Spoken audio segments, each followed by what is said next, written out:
Bueno, Alejandro, Buenas tardes. agradezco primero que nos hayas dado esta entrevista Muy bien. para nuestros estudiantes de la carrera de terapia ocupacional de la Universidad Católica de Temuco y ojalá para cualquiera de nuestros colegas que quieran también analizar lo que vamos a conversar hoy día. Vamos a hablar de colonialismo, a partir también de que acaba de lanzarse un libro en el que participaste que se llama Terapias Ocupacionales del Sur, libro que acabas de sacar con varios colegas de Sudamérica en particular y que también tienen la participación de Boaventura de Sousa Santos en el libro, a partir de sus ideas. Y me gustaría que pudiéramos conversar, y lo primero que quiero preguntarte es ¿por qué necesitamos hacer una terapia ocupacional o unas terapias ocupacionales del sur? Sí. Bueno, yo creo que hay varias razones de eso, ¿eh? Hay desde razones que uno podría situar en la filosofía política, a aspectos tecnológicos, metodológicos en el campo interventivo de la práctica, tan tecnológico como puede ser la utilización de instrumentos en algún tipo de quehacer de terapia ocupacional.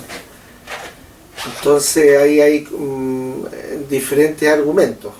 Entonces yo creo que todos ellos tienen el común denominador de que resultado de una praxis social, la terapia, de alguna manera yo diría el resultado de una praxis social que se ha desarrollado no solo en Chile, sino que en la región del Cono Sur, diría yo particularmente, ha hecho poner en cuestión tanto fundamentos, miradas, conceptos, formas de trabajo que son propias de la terapia ocupacional. Entonces esa praxis, que la región lleva 50 años, ha puesto en cuestión quién es el sujeto en terapia ocupacional, cuáles son los fundamentos con los cuales se sostiene una disciplina y su práctica, cuáles son los efectos prácticos en la vida social de las personas. Ha puesto en cuestión la utilización de algo que ha sido muy constitutivo de la profesión, que son los aspectos metodológicos, por ser una profesión que yo diría es fundamentalmente aplicada. Claro, lo instrumental adquiere un peso particular en la profesión y uno lo escucha, bueno, ¿y cómo evalúo, cómo actúo, claro, qué herramienta utilizo? Y muchas veces esa misma interrogante, ese propio cuestionamiento es porque aquel marco como metodológico, instrumental que construyó la terapia ocupacional, de alguna manera generaba ciertas incongruencias, ciertas inconsistencias con las prácticas locales.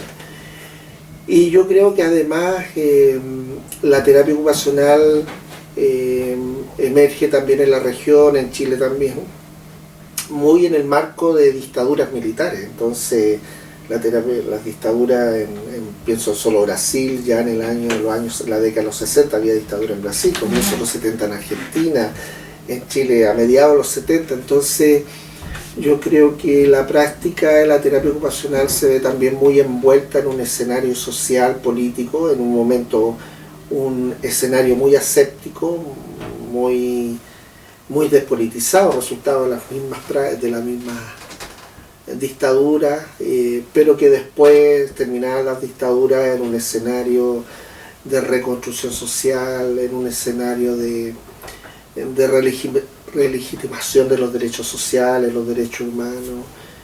Profesiones como las nuestras se ven inscritas en ese marco de redemocratización de las sociedades y claro, y cómo las profesiones empiezan a formar parte de esos proyectos políticos, ¿no? Sí.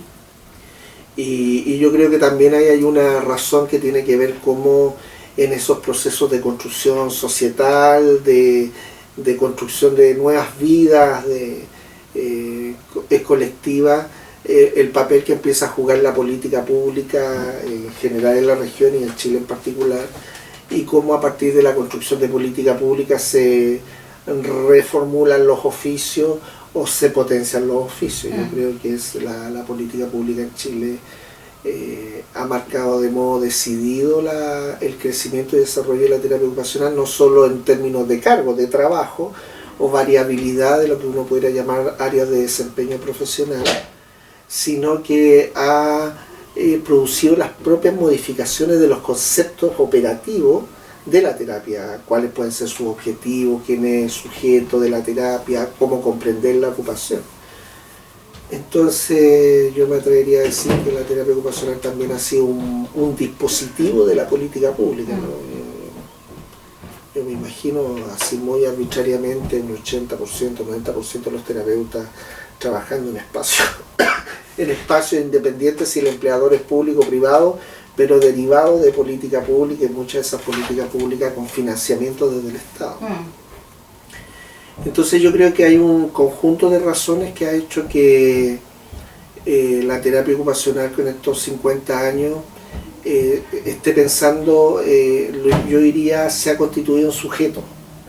Y sujeto quiere decir que hay un colectivo que se constituye en sí mismo en un sujeto, como sujetado a una idea, a un mundo, a un concepto, que es capaz de pensar sobre sí mismo a partir de sí mismo. Entonces, en ese sentido, un sujeto que tiene conciencia, y voy a utilizar palabras gramscianas, a lo mejor de tinte más marxista, ¿no? Pero voy a ocupar más bien a un filósofo que se llama George Lucas, que habla hablando de los temas sociales, de la clase en sí, de la clase para sí. Entonces yo creo que estos 50 años han hecho que la terapia ocupacional pueda tener conciencia no solo de sí, sino que para sí, como conciencia, una autoconciencia de cómo la profesión tiene una raíz fundamentalmente histórica, que la profesión deviene de condiciones históricas concretas, derivadas de un periodo histórico concreto, y está operando con esa realidad. Sí. Entonces yo creo que en ese sentido hay un sujeto que ha tomado conciencia de eso y se constituye como es un sujeto para sí, y se piensa a sí mismo a partir de sí mismo, está construyendo su propia historia. Y esa propia historia la está construyendo a partir de sus propias condiciones concretas, ¿sí? Entonces, y yo creo que eso se debe también a que ha hecho su propia experiencia, 50 años de praxis como tal, y creo que también esa praxis ha puesto en cuestión ciertas inconsistencias de las formaciones conceptuales y teóricas con que nos constituimos nosotros.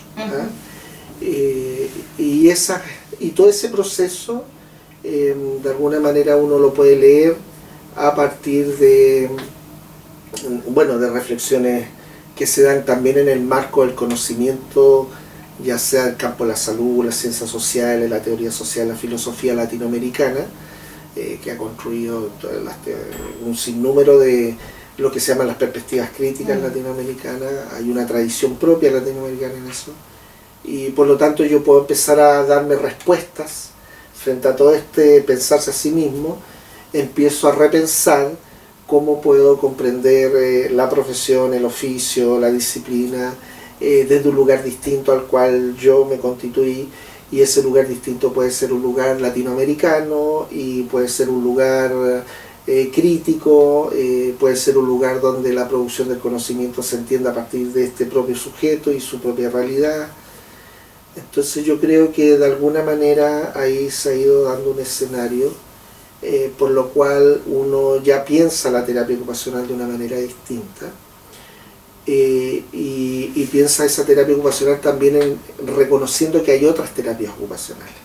Sí. Entonces ahí el llamar terapias ocupacionales, por una parte, no solamente es el reconocimiento, sino que también es poner en jaque esa visión homogenizadora, totalizadora, de entender que hay una sola manera de entender el mundo. Y ese es el mundo de quien nos formó. Y ese mundo del que nos formó forma parte también del mundo hegemónico, que no es hegemónico solamente en lo intelectual, en la ciencia, sino que también es hegemónico en el plano cultural, económico, colectivo, que es el capitalismo, que han sido los procesos, ¿cómo se llama?, los imperios que han colonizado los países. Entonces también hablar de terapia es poner también un poco el acento en eso, no mirar. Y desde el sur, que es un poco lo que nosotros decimos, que es como estas terapias que asumen un lugar, y ahí nosotros nos apoyamos en esta epistemología de Sousa Santos, que yo diría que es un cierto consenso en quienes están en este mundo de la terapia, de un poco allegarse a esta visión de Sousa Santos, que asume lo crítico, asume el tema de la descolonización, de lo subalterno, de plantear desde el sur la posición del oprimido, la posición en lo que él llama la sociología de las ausencias, ¿cierto?, la voz del ausente, Sí. Y cómo en el fondo esta epistemología del sur nos permite de alguna manera, insisto, pensarnos a partir de nosotros mismos y pensar que nosotros hemos sido de alguna manera cognitivamente también colonizados, y nosotros pensamos como el colonizador. Exacto. Y no pensamos como identidad propia. Y entonces en ese sentido los del sur son los oprimidos, los del sur hemos sido los excluidos, los del sur somos los que no hemos tenido voz, y desde el sur implica también emancipación, implica libertad y construir desde nosotros mismos, desde esa voz de los excluidos, ¿no? Alejandro, pero me quiero detener en algo que mencionaste. Dijiste como nosotros pensamos como el colonizador, ¿cierto? Sí. Además de somos el colonizado, pero pensamos en el colonizador. Y te quiero preguntar en relación a eso, ¿cómo sería una terapia ocupacional desde el sur, y en este caso desde este pluralismo, ¿cierto?, adecuada a nuestra realidad? Porque me pongo en el siguiente caso. Yo también considero la pertinencia de la decolonización y de hacer una terapia ocupacional más propia. Sin embargo, la colonización históricamente ha sido tan fuerte que llegamos a un punto en que efectivamente nuestra identidad ha sido súper trastocada, oprimida, y nuestras realidades se están fundiendo con las realidades del norte también. O sea, prácticamente la sociedad se encuentra sana o se enferma, o nuestro estilo de vida y nuestras ocupaciones también, y nuestra capacidad para poder ser feliz, por ejemplo, o no, se encuentran muy ligadas a lo que pasa también en el norte, ¿cierto? O en este norte como simbólico del imperialismo. ¿Cómo resolvemos eso? Porque finalmente es como una paradoja. Queremos hacer una terapia ocupacional del sur, en un sur que prácticamente su identidad está súper dañada, y estamos también viviendo de alguna manera de la misma forma en que se vive, por ejemplo, en Europa o en los Estados Unidos. ¿Cómo hacemos eso en la terapia ocupacional? Tenemos que a lo mejor realizar una decolonización social, ¿cierto?, en diversos ámbitos que tengan que ver con nuestros estilos de vida, y posteriormente que la terapia ocupacional pueda tener ahí su espacio, o vamos en paralelo. ¿Cómo ves tú esa situación? Sí, a mí me parece que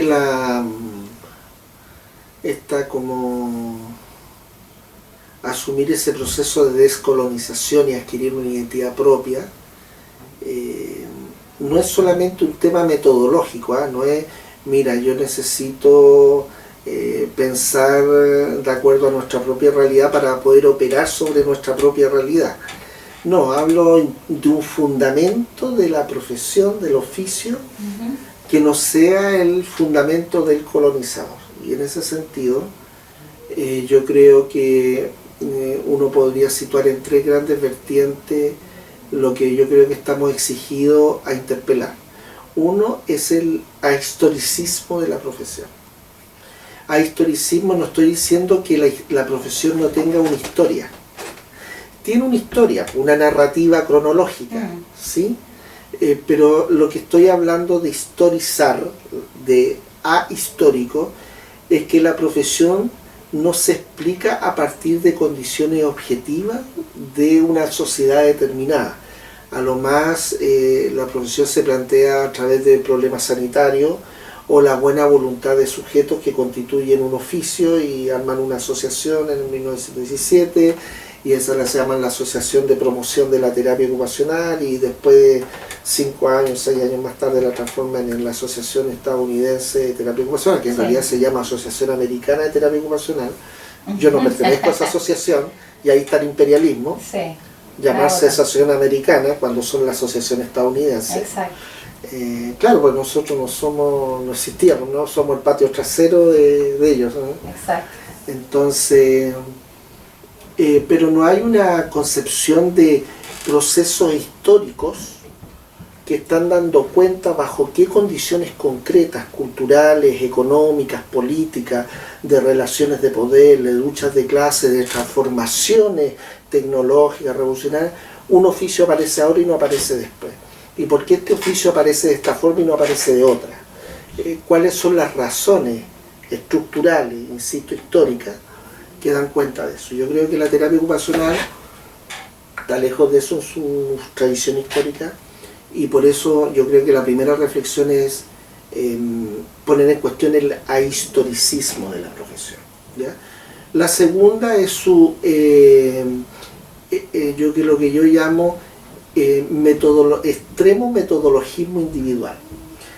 Y en ese sentido, cuando yo pongo y metodologismo individual, que entiende que todo el proceso que guarda relación con lo que se llama ocupación, o procesos ocupacionales, o construcción, o áreas de desempeño, que son las terminologías, y podemos hablar de muchas terminologías propias del oficio, se entienden a partir del sujeto mismo y a partir de su interioridad.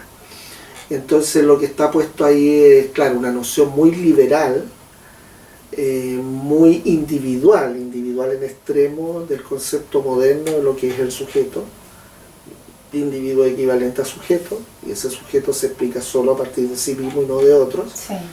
Entonces, ese metodologismo individual contribuye a la deshistorización del proceso y a poner los elementos contextuales como un elemento accesorio. ¿Me entiendes? Entonces, y ese metodologismo individual ha llevado a la terapia ocupacional en todo su desarrollo más tradicional a que, para comprender esa realidad individual, yo asumo que la ciencia es el único camino, y la única ciencia válida para ese camino es lo que llamo yo el cientificismo, o sea, llevar la lógica de la ciencia natural, ahora podría ser la lógica de las ciencias sociales funcionales, al campo de la realidad humana, en este caso la ocupación. Entonces, yo creo que lo primero es poner en cuestión esos 3 elementos.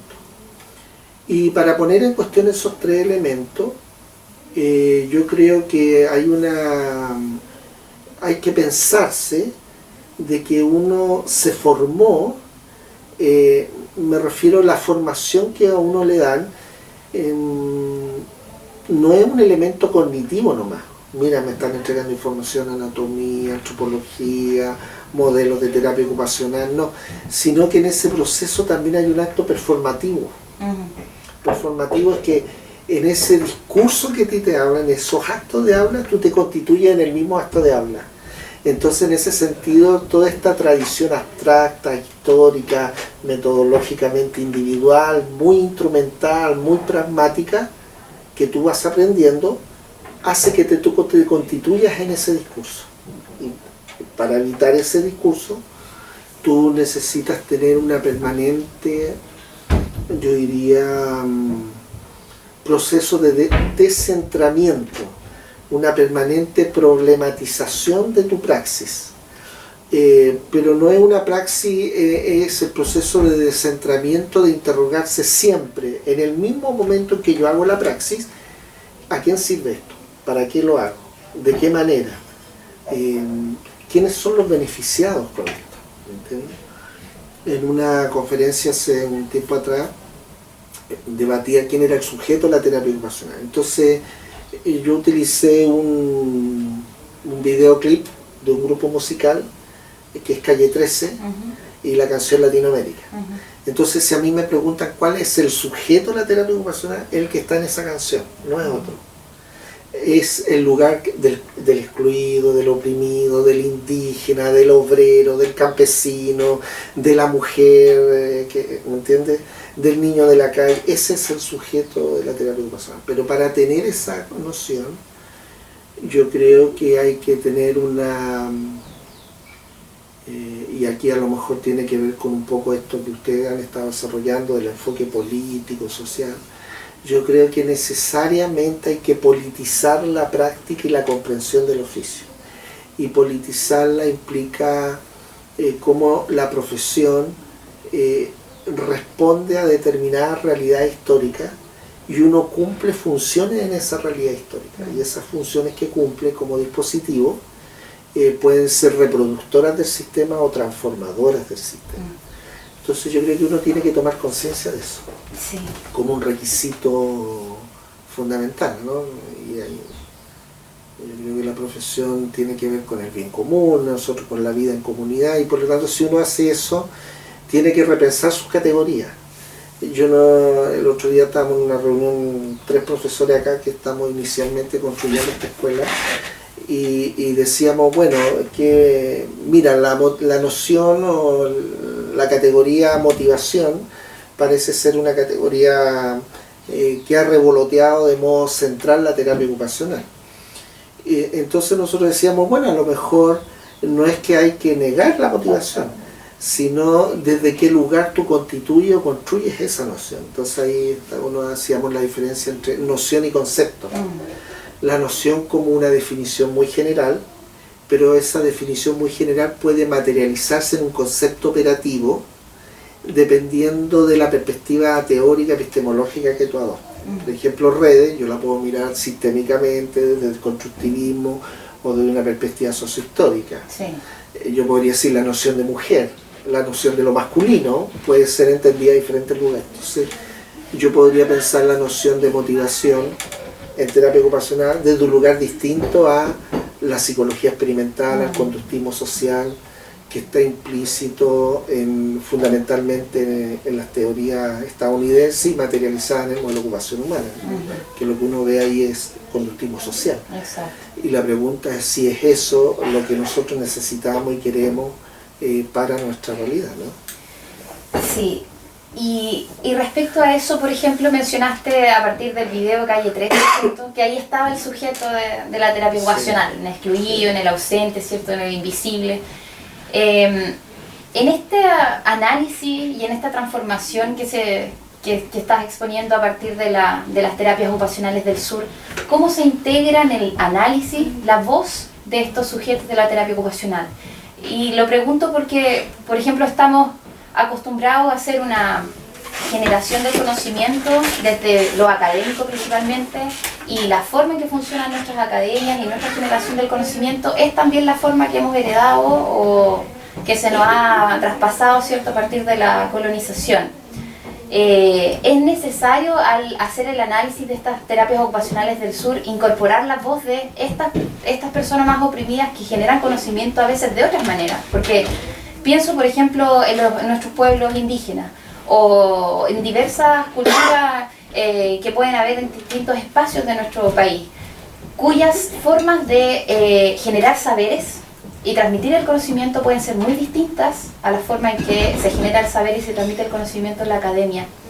¿Cómo hacemos este proceso para que, si queremos pensar en este sujeto y que nuestra terapia ocupacional también se ajuste a este sujeto, cómo podemos también construir con ellos de este ámbito en que la academia también pueda abrirse a la generación de otros espacios de conocimiento y la generación de saberes de otras formas también?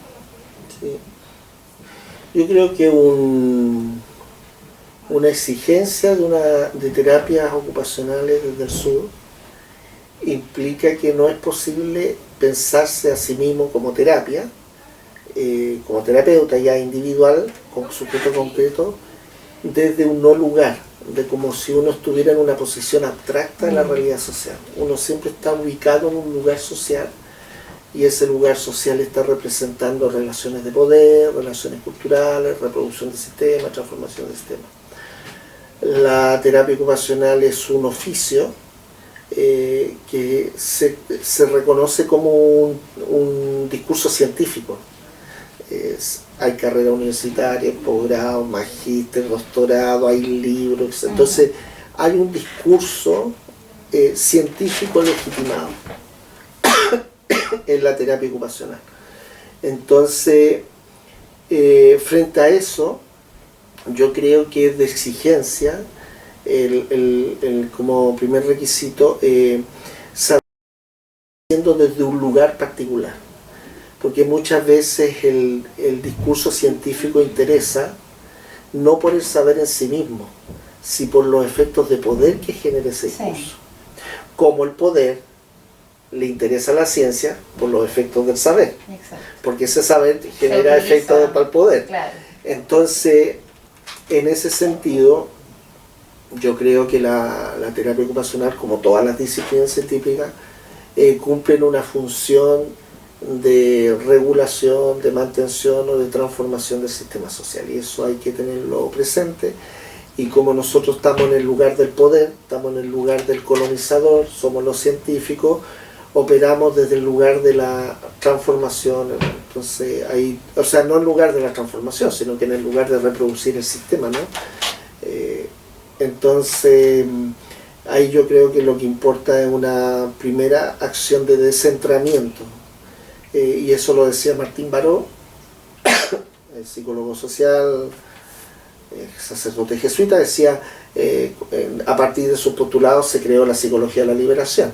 Entonces él decía, miren, los psicólogos, lo primero, para que haya psicología de la liberación, lo primero que tienen que hacer los psicólogos es liberarse de la psicología. Entonces una enunciado muy interesante, porque lo primero que hay que hacer para pensar lo que tú estás consultando es dejar de estar en el centro nosotros, dejar la terapia ocupacional para hacer otra terapia ocupacional. No sé si me entienden, descentrarse. Sí. Porque yo creo que el discurso de la terapia ocupacional dominante es un discurso que siempre está pensando en la terapia, no está pensando en los sujetos de la terapia, o no está pensando en los sujetos que crearon la terapia. Entonces, mira, ¿cómo nos validamos científicamente? Ya, mira, los métodos nos resultaron, ahora veamos si la ciencia o teorías particulares validan la profesión. O, mira, lo que nosotros tenemos que hacer es investigación empírica que nos haga equivalente, a lo mejor a los médicos o a otros, para tener una posición de estatus, ¿no? Entonces, en el fondo, ¿cómo vamos fortaleciendo el dispositivo? Entonces, hablo dispositivo de la terapia ocupacional, un conjunto de discursos, de normas, de miradas de mundo que constituyen un lugar que opera sobre la realidad social, ¿no? Entonces, en ese sentido, yo creo que primero, para incorporar hay que descentrarse. Y descentrarse es dejar de poner a la institución en el centro, o sea, dejar de ponernos nosotros mismos, para poner realmente en el centro aquello que nos ha originado. Y lo que nos ha originado es el sufrimiento humano. Si yo habitualmente señalo esto, yo digo, yo estoy desarrollando terapias ocupacionales desde el sur para que deje de haber terapia ocupacional. Entonces algunos se alarman y dicen, bueno, pero si somos terapeutas y nos vamos a quedar sin pega, sin oficio, ¿cómo nos vamos a mantener en la vida? Yo digo, sí, yo no quiero que haya terapia ocupacional, quiero que desaparezca la terapia ocupacional. ¿Por qué? Porque si desaparece la terapia ocupacional es porque no hay niños en la calle, no hay locos sufriendo, no hay viejos sufriendo, no hay pobres, no hay adictos, no hay nada para lo que nos convocan, pues. Entonces, si ya no hay necesidad de terapia es porque eso se resolvió. Exacto. Entonces, ese es el centro, no nosotros. No, entonces, nos alegramos de que hay más pega. Nos alegramos de que hay más trabajo. Oye, mira, abrí un campo de terapia nuevo y ahora hay cargos. Y mira, ya no hay 10 universidades, hay 27 universidades. Mira qué bueno. Y a mí eso me alarma. Me alarma porque entre más cargos, porque hay más sufrimiento. Entonces, en ese sentido ahí hay una consideración ética fundamental. O sea, descentrarse es que queda otro lugar en el centro. Y ese otro lugar es el lugar del otro oprimido, excluido. Que somos nosotros mismos. Todo lo que le pasa a ellos nos pasa a nosotros. Yo no estoy fuera de esa realidad. Ellos están precarizados, yo estoy precarizado en mi trabajo. Ellos están con relaciones de poder, yo también estoy sometido a relaciones de poder. ¿Me entiendes? Entonces, la respuesta es, mira, yo no quiero que así, yo creo que esta terapia ocupacional tiene que dejar de existir. ¿Para qué? Para que haya otra terapia ocupacional. ¿Cuál es esa otra terapia ocupacional? Una terapia que ya no se dedique a reparar el sufrimiento. ¿Me entiendes? Una terapia ocupacional que no esté dedicada a, mira, trabajo en puntos de calle con niños que están abandonados en la calle, que además hacen prostitución, trabajo de 6 de la tarde a 10 de la noche ahí, llega a final de mes, cobro mi sueldo y con el sueldo me voy al cine y estoy comiendo cabrita, viendo una película y resulta que ese dinero vino de esos chicos que están ahí. Pues. Entonces yo no quiero decir que yo no gane dinero, está bien que gane mi sueldo, mi pega, pero ¿cómo hago ese enlace ético de saber que yo estoy comiendo como resultado de alguien que no está comiendo? Claro. Mira, yo estoy disfrutando el cine como resultado de que hay gente que se está prostituyendo en la calle. Y eso no es un tema de él ni un tema mío. Ambos somos efectos de una realidad social. ¿Me entiendes? Y si esto que tú mencionas ocurre, sería por una terapia ocupacional transformadora, ¿cierto? Transformadora sí, de lo social. Poner al otro excluido, yo lo diría en las lógicas que lo que se desarrolla Enrique Dussel, en toda su tradición de la filosofía de la liberación. Sí. Es decir, mi lugar es el lugar ético del otro excluido. O sea, yo tengo que ponerme en el horizonte ético del otro. El excluido, yo estoy en ese horizonte. Es como ir a hacer una militancia atea. Yo lo voy a llevar al campo religioso, lo que es Padre Hurtado. ¿Sí? Yo no soy católico, pero Padre Hurtado es estar entre los pobres de los pobres. No sé si me entiendes. Sí. Estar en el lugar del sufrimiento, la transformación. Claro. ¿Me entiendes? Porque es como en el campo de las drogas. Mira, estoy trabajando adicto. Y resulta que a lo mejor yo también soy consumidor, o a lo mejor yo también tengo compañeros que consumen, o a lo mejor mi hermano, mi hijo consume drogas. O sea, el tema no es de él.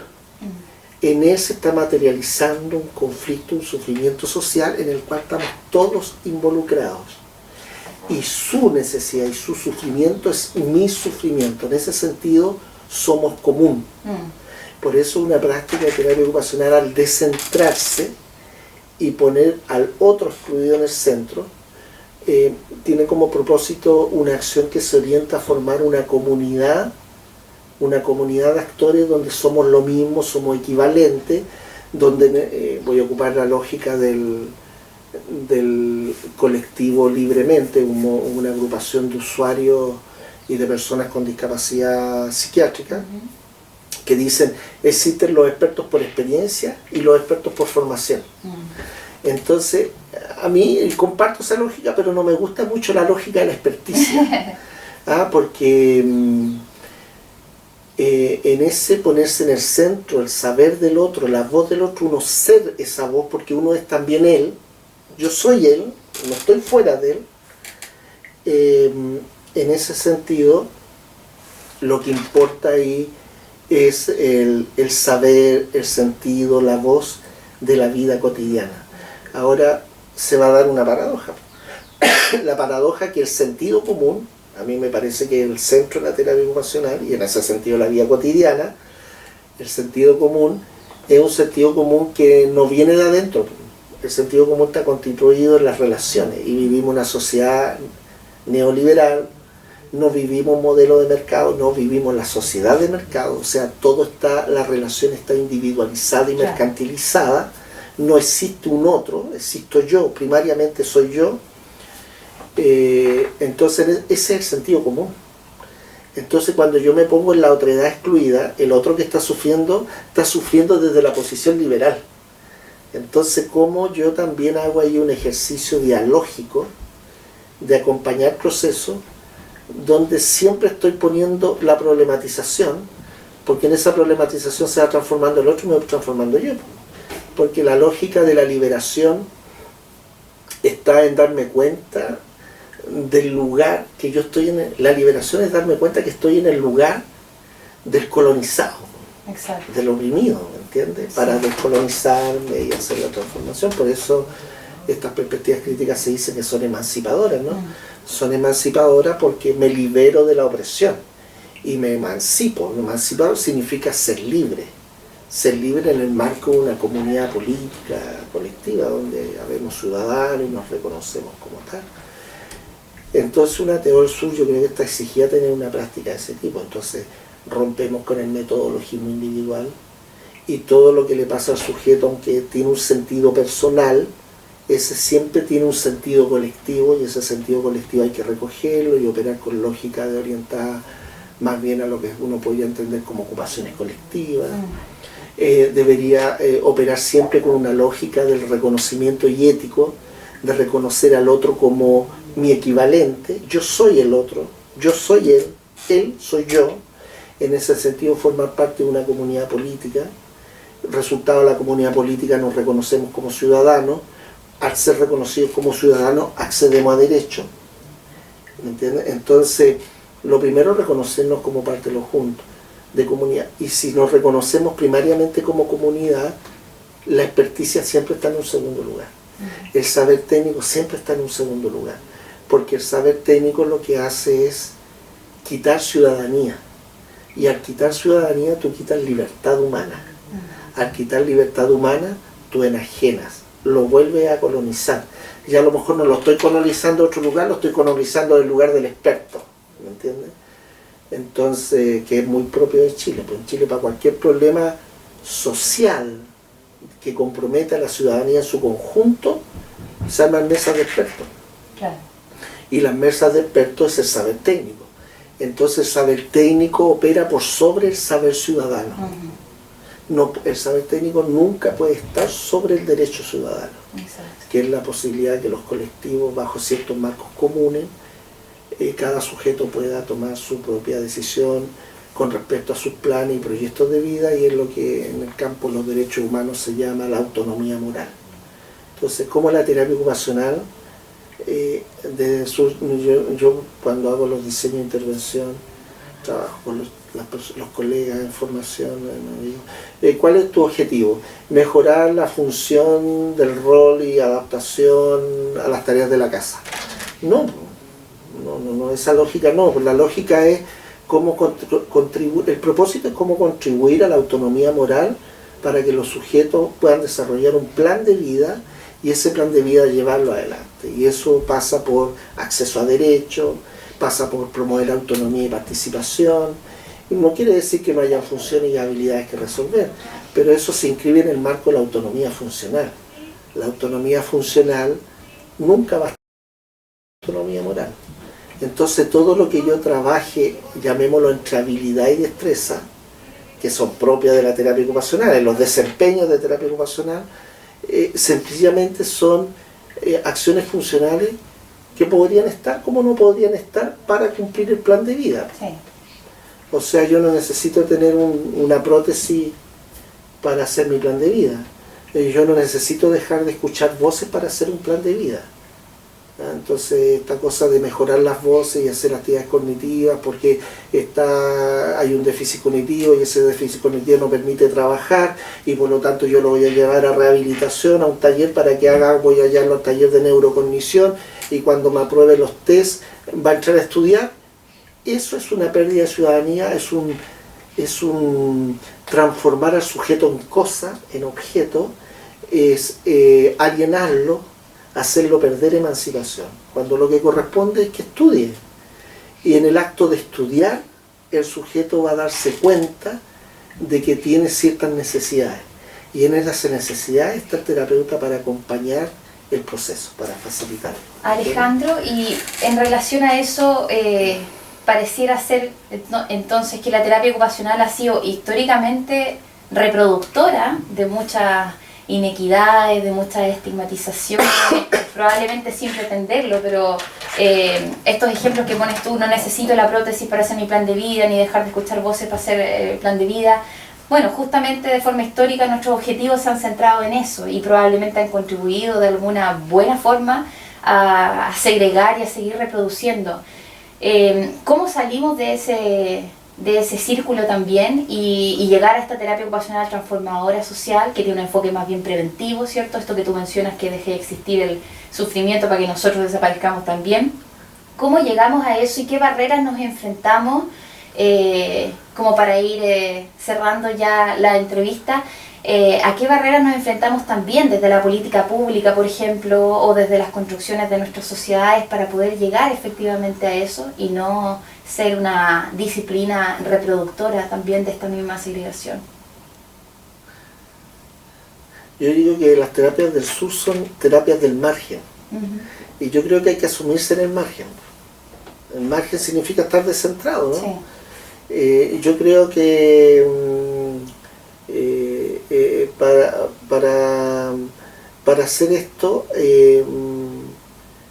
yo creo que tenemos que dejar de estar mirando el norte dominante. El norte dominante, no hablo geográficamente, ¿no? Porque aquí hay norte, ¿no? Yo discutía, lo digo buenamente, abierto, ¿no? Yo discutía con algunos colegas cuando estaba en la Chile, en la Escuela de Terapia Ocupacional de la Chile o en otra, justamente cómo los discursos que ahí se instalan no son nuestros discursos, son los discursos, y esto no es bueno o malo, no es que sea feo o bonito, son opciones de políticas, de mundo. O sea, yo creo que el discurso que construye el ateo estadounidense es el discurso de su propia realidad histórica, y es útil para su realidad histórica, no quiere decir que no sea útil, responde a su realidad histórica nomás. Pero en esa realidad histórica es la realidad histórica que está producida bajo el escenario del liberalismo, sí, de la sociedad extremadamente individual, capitalista, que es la realidad que nosotros vivimos también y que yo creo que, debemos encarar. Yo creo que hay que construir conocimientos propios. Creo que esos conocimientos y prácticas no pueden ser construidas fuera del escenario social, fuera de la realidad concreta. Creo que debemos asumir que hay múltiples formas de producir el saber de la terapia y las prácticas de terapia, y yo creo que esas están en el mundo de la vida misma. No hay que buscarla en laboratorios, ni operar como si fuéramos biólogos, ¿no? Los biólogos son una cosa, los terapeutas ocupacionales son otra. Entender que la ocupación no es un objeto, que cuando estamos hablando de ocupación somos nosotros mismos, las personas. No hay ninguna ocupación que no sea el puesto del sujeto en su praxis social. Entonces, cuando hablamos de ocupación y no estamos hablando de sujeto, hemos transformado en cosa, hemos separado una entelequia conceptual. Cuando estamos hablando del sujeto mismo, ningún sujeto es si no es en el acto de ocuparse. Entonces, yo creo que hay que romper con estas lógicas cientificistas. Nosotros hemos pretenciosamente, no sé si lo vamos a lograr, tomando un poco el enunciado que hace un filósofo chileno que falleció el año pasado, muy importante, se llama Humberto Giannini. Él dice: yo soy un filósofo de la calle, y mi filosofía es la filosofía del ciudadano común y del sentido común. Entonces yo creo que esas son opciones. Yo creo que la terapia ocupacional debe ser una terapia ocupacional de la calle, porque ahí está, en el mundo de la vida, el problema, ahí se hace la vida concreta, ahí se hacen los planes de vida, reconociendo que ahí eso está cruzado por relaciones de poder, por condiciones de clase, por condiciones culturales, ¿cierto? Pero también la academia tiene que ser una academia de la calle. Entonces el académico debe estar con un pie en la universidad y un pie en la sociedad, en el mundo concreto, ¿me entiendes? Entonces yo creo que los terapeutas tienen que hacer eso, ¿no? Tienen que formarse en esas lógicas. Yo creo que la formación es muy necesaria, pero es una formación debatible, reflexiva, y yo creo que tenemos que aprender mucho de la tradición latinoamericana. Yo creo que deberíamos, por ejemplo, para las prácticas interventivas, nosotros deberíamos aprovechar mucho lo que entregó Paulo Freire y la educación popular, y no estar pensando en esquemas, instrumentos. O sea, ¿para qué preguntar un listado de intereses si es suficiente con conversar con una persona? Todo instrumento significa estandarizar. Entonces no estandaricemos, ocupemos el sentido común, las narrativas, los métodos biográficos.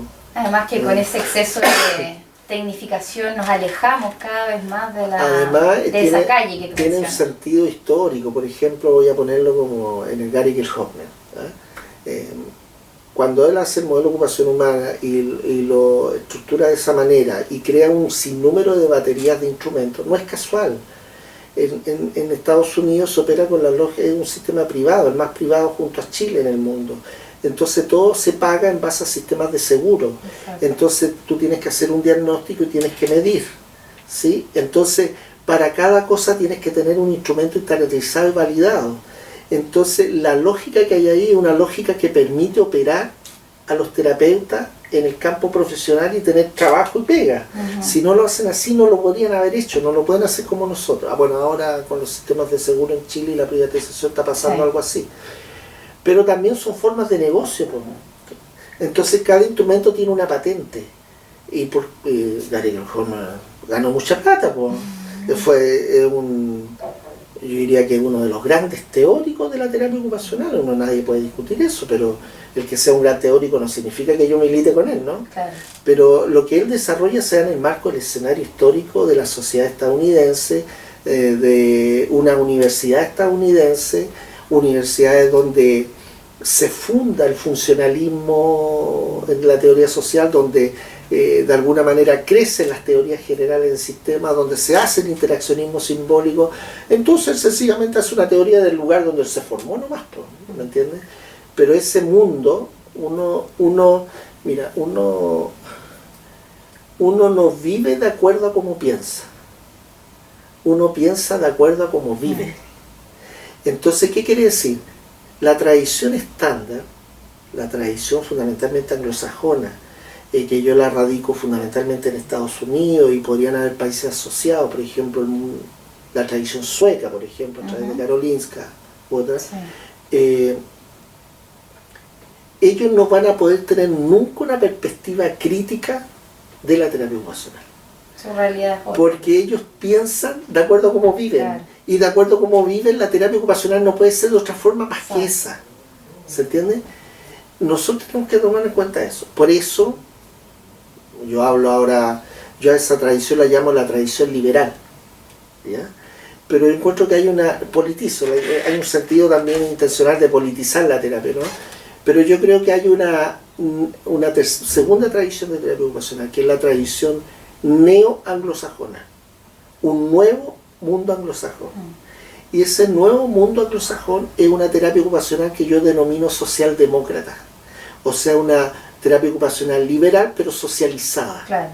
Y ahí radicamos a los canadienses y a los australianos, que han introducido ciertas nociones del campo de la justicia social, del campo de la política, del campo vinculado al tema pobreza, exclusión, y claro, aparece la noción de justicia ocupacional, participación ocupacional, o lo mismo que plantea el modelo canadiense, pero que en el fondo es una suerte de socialización del problema individual, pero que no responde a ese mundo y a las propias realidades que les toca vivir a ellos, ¿no? Claro.